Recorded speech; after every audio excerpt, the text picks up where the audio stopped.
Yeah. Oh, there we Now go. we're live. Now we're live. We are all set. Welcome back, everyone, to Let's Get Defensive, the show where we take a deep dive into what's going on in the aerospace and defense world. That's right. Today, we're talking about a handful of different things. I'm going to try and get them all in one breath. Let's see how it goes. Coming up, AeroVironment, U.S. Army, Airbus Helicopters, European partners, Teledyne FLIR, Leonardo Rin Metals, General Dynamics, Textron Systems, Oshkosh Defense, MCQ, I can't do it in one breath, Kongsberg Gruppen, Netherlands Ministry of Defense, KODOR, Northrop Grumman. Wow. It's a lot. It'll be good. That's a lot. And without Bryan, who has the feeble excuse of dislocating his elbow, unfortunately, everybody, I am going to argue with myself and hopefully win. We're going to cover 10 defense articles predominantly. We're going to take a couple of information breaks. Don't miss those because there is lots of news going on throughout those info breaks. Going to look at the problems they're going to have across the product lifecycle and come up with what we think are critical thread product lifecycle solutions with a little bit of sprinkle of AI going in there. Ready, set, let's go. Or not. Or not. Okay, let's go home. That's right. It sounds good. Okay. AeroVironment just introduced the P550, a next-gen electric vertical takeoff eVTOL, as most of you know, drone built for the Army's long-range reconnaissance missions. The P550, I think that looks really cool. It can carry a 15-pound payload, stay in the air for up to 5 hours, perfect for missions that require endurance. Unlike older drones like the Raven and the Puma, which struggle in urban or forested areas, the P550's versatility lets it handle a couple of different terrains. I mean, this drone isn't just for recon. It's a hunter-killer designed to carry lethal payloads like mortars, perform electronic warfare missions. Sounds like AeroVironment has taken some notes from Ukraine's fight against Russia, making the P550 adaptable for modern electrical warfare environments. Open modular system. This drone sounds like it can integrate some new tech, making it pretty future-proof for everything that's going on. My number one challenge on this one is going to be requirements traceability. The Army's need for are just shifting rapidly, especially in that environment down there. Now they've gone and announced the Raven Puma is insufficient for today's battlefield. So AeroVironment is going to really have to establish a robust system to trace essentially granular requirements from long-range reconnaissance to electronic warfare capabilities directly into their design and dev processes. So, you know, for me, the solution has to be strong design and change management, especially implementing an agile design and change process is going to be crucial to integrate all of those those new technologies seamlessly. They're going to need to vault. They're going to need to index every design iteration for data integrity, while they then continue to adapt with new payloads, new battery technology, new comm systems. So enriching that whole kind of digital thread with those real-time visualizations is going to enhance their understanding across all of their teams, and then accelerate those decisions, minimize their errors, etc. So wait, I'm waiting for it. You're not going to mention AI at all?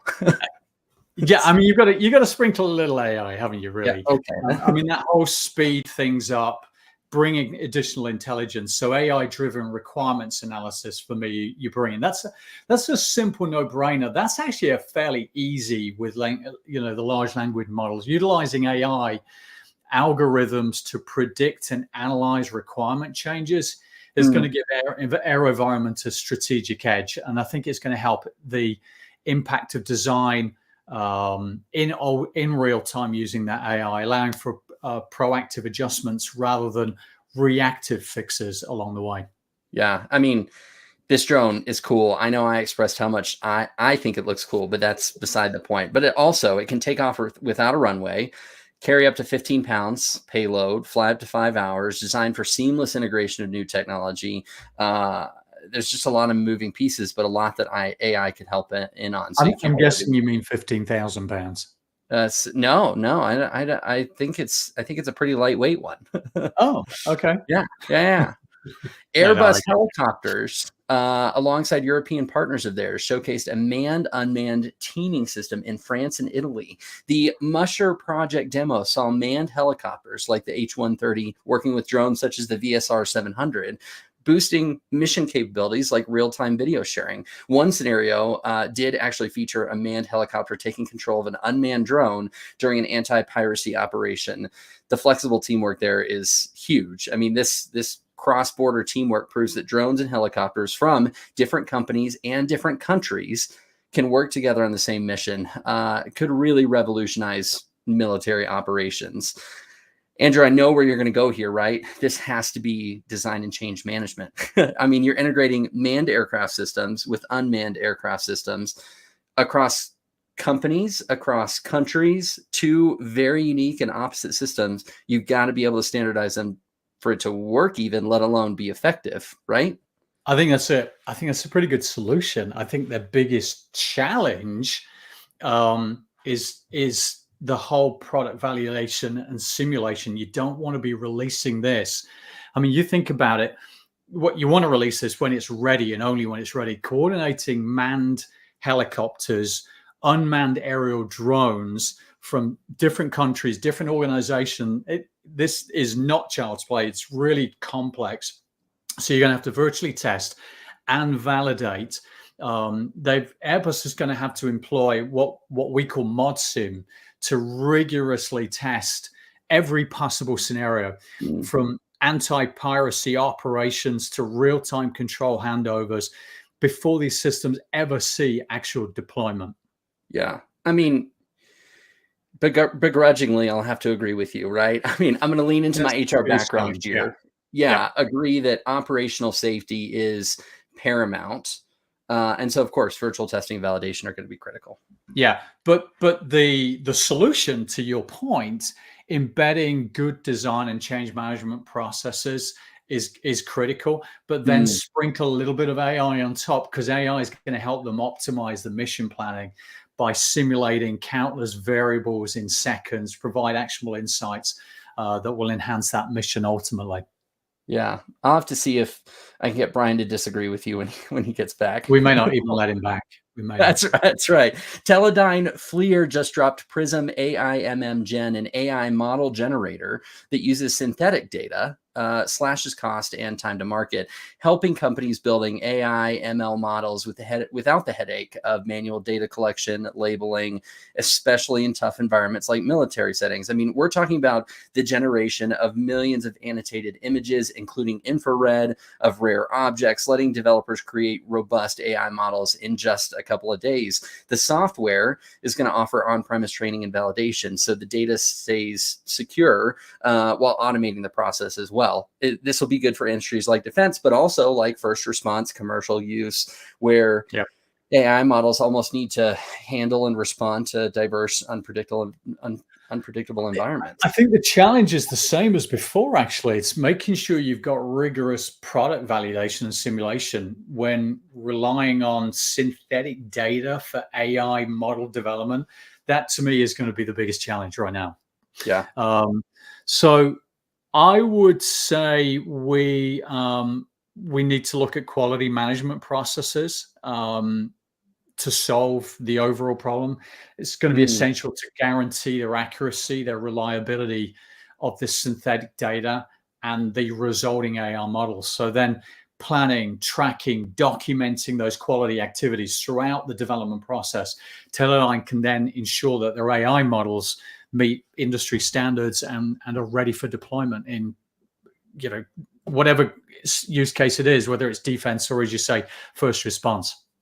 That's right, man. I'm trying to find a way to disagree with you, but while I'm thinking about a good response to your brilliance, check out this commercial break with articles.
And did you see that hand What- movement control? yeah, like Dang. that's crazy. Rather than traditional controls, they're looking Yeah. to move to hand movements.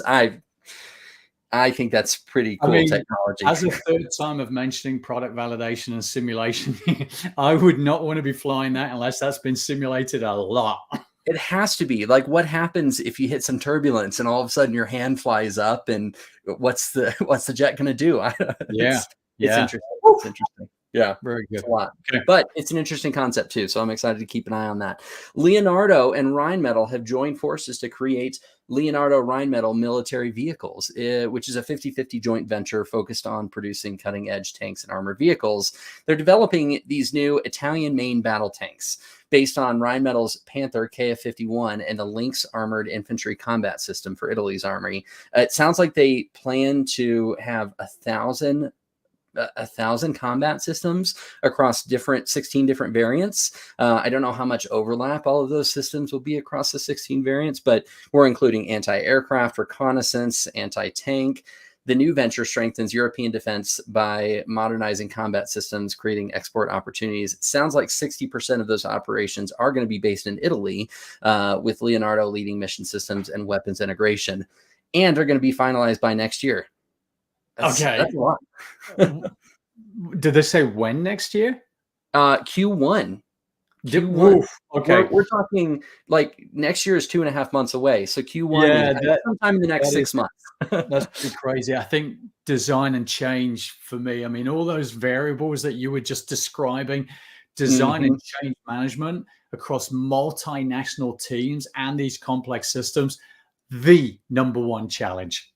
I mean, wouldn't it be requirements management, right? You've got the same product, a ton of different tasks that could be done with it, 16 different variants. If you're not tight on that requirements management, the ability to build those at scale is going to be pretty difficult. No? I agree, but I get the feeling they've probably been through that already. I mean, the deal's cut, they've come together. I feel without mastering the design and change, this project, as ambitious as it is going to risk becoming a logistical nightmare. Coordinating designs of over 1,000 combat systems across 16 variants.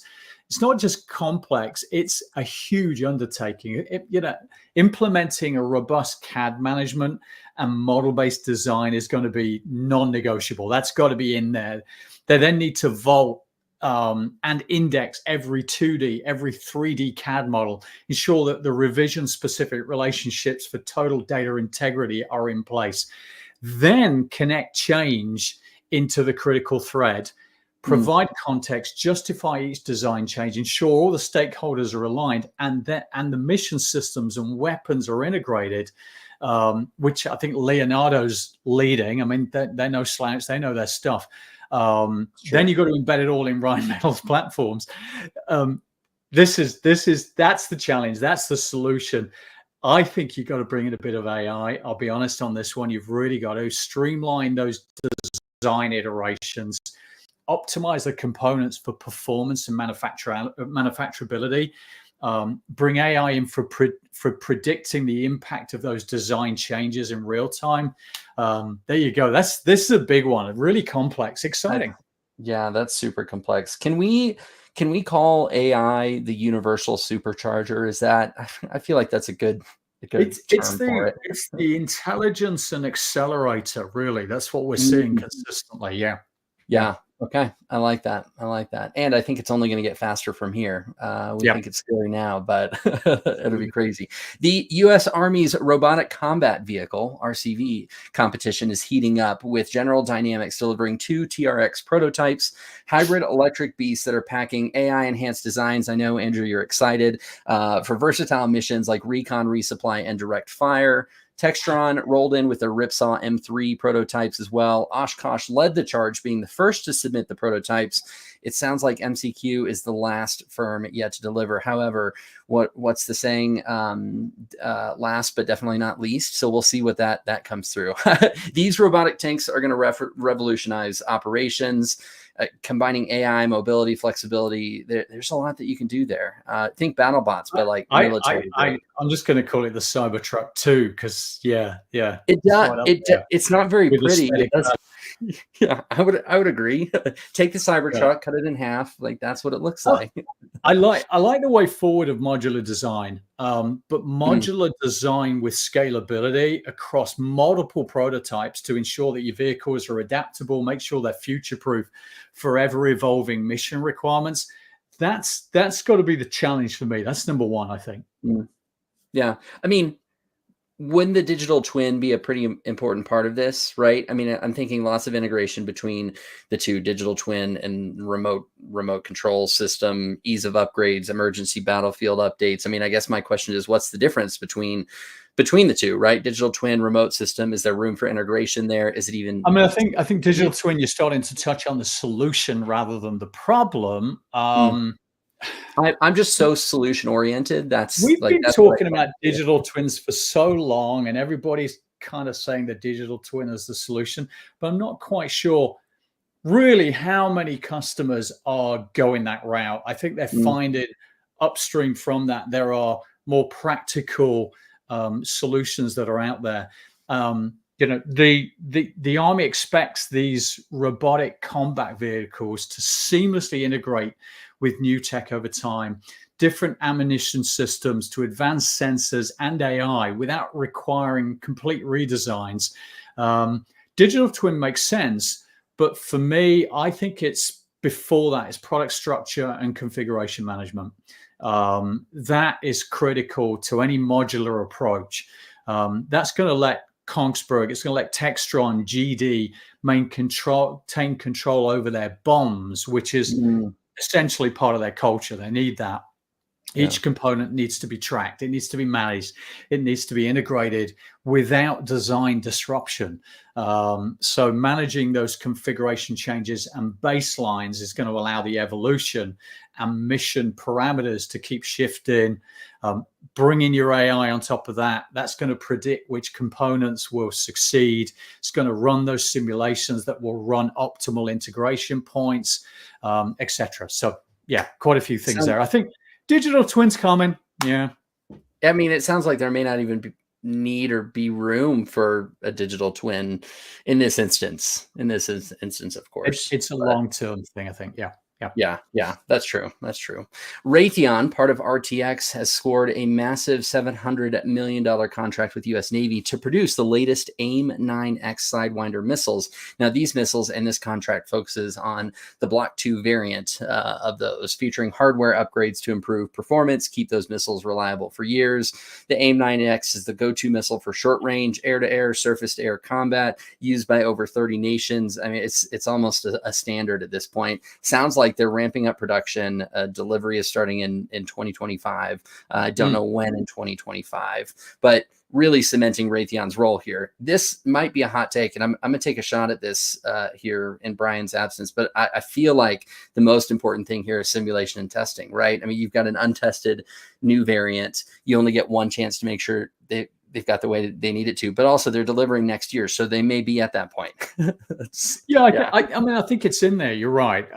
But the big challenge for me is going to be managing hardware upgrades and long-term reliability across a large-scale production run that this is.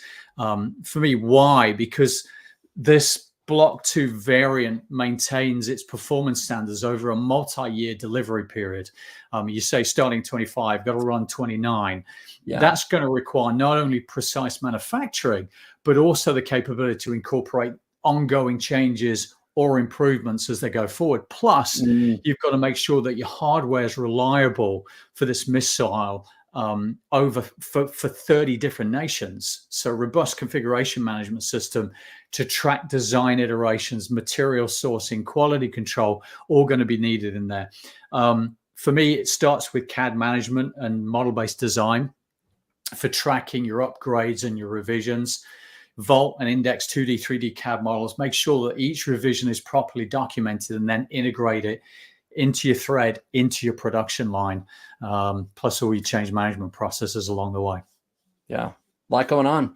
Kongsberg Gruppen landed a major deal as the Netherlands planned to buy air defense systems worth approximately $1 billion US. Now, the systems include Nomads and NASAMS, designed specifically to enhance the Netherlands' military capabilities. Sounds like deliveries start in a couple years in 2028. Hopefully, the contract is going to be signed by the end of this year.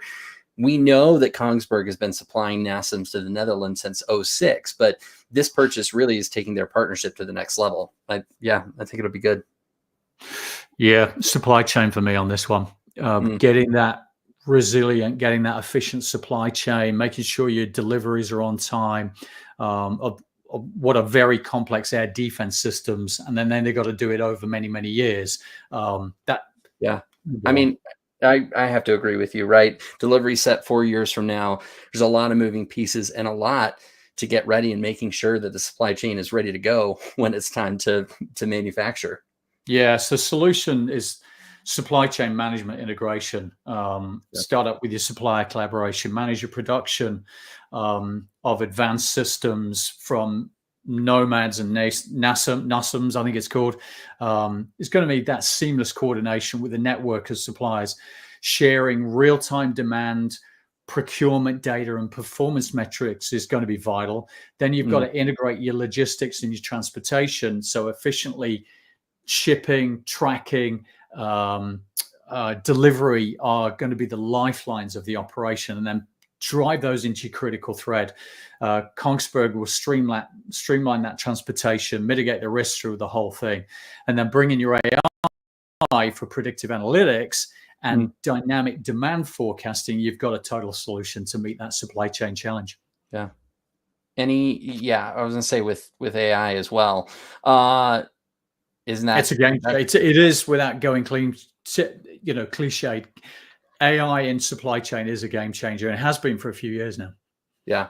Okay. That's good. Well, let's roll straight into our next commercial break.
Did you see those spy satellites with AI intelligence? I was going to say, I mean, there's obviously been a lot going down in Australia with all of their kind of that air show thing going on. Yeah. But yeah, India snuck in there with was it 52 satellites? Yep. AI, yeah. They are going to the forefront of military, aren't they, really? And the other thing I know is still stuff going on around Ukraine. You got Lithuania getting in with Kongsberg. So yeah. I think it's going to be helpful. The idea of AI in space is a concept that I don't know that we have talked about a lot, but there's going to be a lot of room for it. No pun intended, but had to try and fit one in there. Yeah. KODOR, Colombia's shipbuilder, finalized 2 deals with Guatemala's Ministry of Defense to build and maintain riverine boats and train personnel. The BOFBC, a riverboat, will aid in military operations in shallow waters, powered by 2 Mercury 90 horsepower engines, armed with 2 different machine guns, the M240B and the M2HB. I mean, another project is focusing on the BL 1601 Quetzal, which is a 660-ton multi-purpose landing craft, which is for logistics and troop transport. Really, this partnership is strengthening Guatemala's naval capabilities. I think it'll be good. You know, I hate to generalize, but I think when you've got emerging economies such as this, usually the regular thing that gets forgotten is long-term maintenance.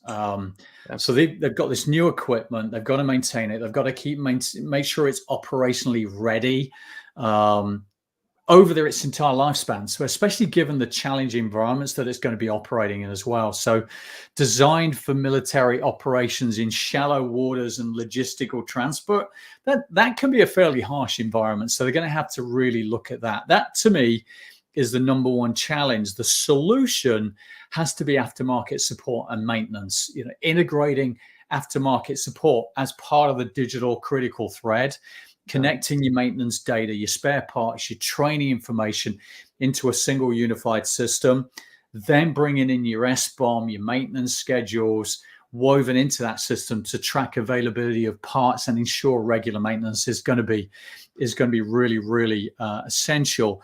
For an easy one for AI, this predictive maintenance. I think emerging economy, throw people at it because they're cheaper. But the reality is, if you can bring AI in for predictive maintenance, then you are maintaining when parts need maintaining, not just on a cyclical basis, which means you can over maintain or under maintain. So AI is going to be a good one on that. Yeah. I'd love to know how much of that maintenance piece that you were talking about is in the initial contract, right? I'm wondering if it's if there's a clause of, oh, and we'll maintain them for you, or if there's a full plan like you just detailed and said, here's the plan for maintaining them as well, because that's where I feel like it's budget's always an issue in an emerging economy, isn't it? And, you know, they're not flush with money, so it wouldn't surprise me if they've said, "No, we'll maintain it. We've got enough people to be able to do that with." But that doesn't necessarily make it right. I mean, I'm with you. I'd probably do a contract for a short block to make sure that you're educating your workforce, getting used to that approach, and then you take it on from there. Yeah, very much so. India's military has gotten a massive upgrade, and this was actually one of the articles that was in our commercial break here, but it was just cool enough that we had to bring it up. 31 U.S.-made Predator drones from General Atomics for $4 billion, which just recently signed. The deal tightens the U.S.-India defense bond, especially as tensions with China are continuing to remain high. This includes 161 navigation systems, 170 Hellfire missiles, cutting-edge surveillance tech. There's a lot going on here, and it sounds like the Navy, Army, and Air Force in India each get their own customized drones. I had the chance to drive by each of those locations when I was in Delhi earlier this year, but the Navy is eyeing China's naval expansion in the Indian Ocean, going, okay, we should probably upgrade our drones. There's a lot. Okay. Yeah, definitely. Number one challenge is going to be managing all of those tailored configurations and integrating all of that advanced technology. It sounds like each military division in India has their own custom configuration. So General Atomics is going to need configurations for surveillance, different configurations for combat, for navigation, for communications. Wow. So solution, product. I think product structure is going to be big. Managing those structures, so tracking bomb variants, truly is going to be the only way to manage that kind of lack of, so you don't disrupt downstream. AI is going to be a good one to predict best configurations, automate that validation as well. So I think that's the way I would go. Kind of summarizing, managing highly tailored advanced configuration across all of these military branches require not just customization, but flawless coordination and configuration management every step of the way. Yeah, it's true. And last, but definitely not least, I'm pretty excited about this article. Northrop Grumman introduces its next-gen M230LF dual-feed Bushmaster chain gun, featuring the world's first dual ammunition feed system for medium caliber chain guns. Now, the gun can seamlessly switch between airburst and high explosive rounds, eliminating that need for mixed ammo belts, allowing operators to quickly adapt to different threats. Really, the cannon is designed for both counter uncrewed aerial systems and ground combat, making it versatile for a number of different battlefield scenarios. Live fire demonstrations are set for early next year. The gun is expected to enhance operational flexibility, of course, reduce reload times, making it a game changer. This is the weapon of the week for me. It might be the weapon of the month, but it does feel pretty complex. That's my big exactly. concern. And I think that's the point, isn't it? And it's super lightning fast complex. I mean, product validation and configuration management for this dual feed ammunition systems that's got to function flawlessly in ultra dynamic combat environments. That is number one. I feel like guns are known for getting jammed and locking up. Like, that's what I'm concerned about with my 9mm concealed carry, is like, oh, is there fuzz in it that's gotten in? Is it going to jam it up when I need it? I mean, now you're talking about the seamless swapping between two types of different ammunition in environments that aren't going to be clean, or aren't going to be, it's not going to be the range all the time. So there's a lot going on there. As you say, it's that focus on handling that transition between ammunition types flawlessly in real world conditions. Do you wait till you're out in the field to see if it works okay, or do you do a prototype many times over, or do you start to bring in kind of simulation tools, product validation approaches, and then put that into the whole configuration management? So that this gun for this dual ammo feed means thorough virtual testing, thorough validation. Is crucial to make sure that the system can seamlessly switch between the two ammunitions. And that simulation needs to show real-time switching between, I think you said airburst, what was the other one? High explosive mode. High explosive, when that's deployed. So product structure, product simulation, product structure, configuration management also needs to be brought in here. So BOM, for such complex systems, has got to account for every component related to the dual feed mechanism, manage those different configurations throughout. I would bring in a bit of AI on this, so predicting potential system malfunctions under stress, optimize that switching process between airburst and high explosive rounds.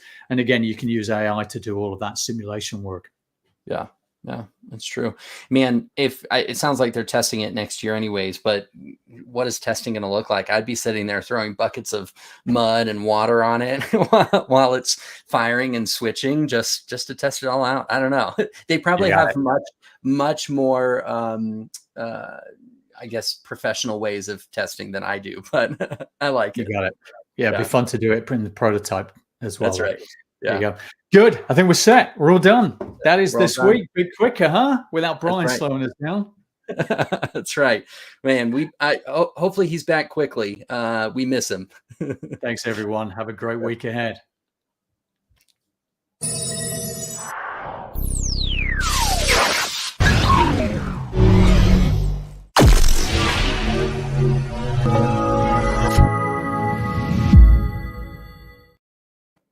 Yeah, that'll do, won't it?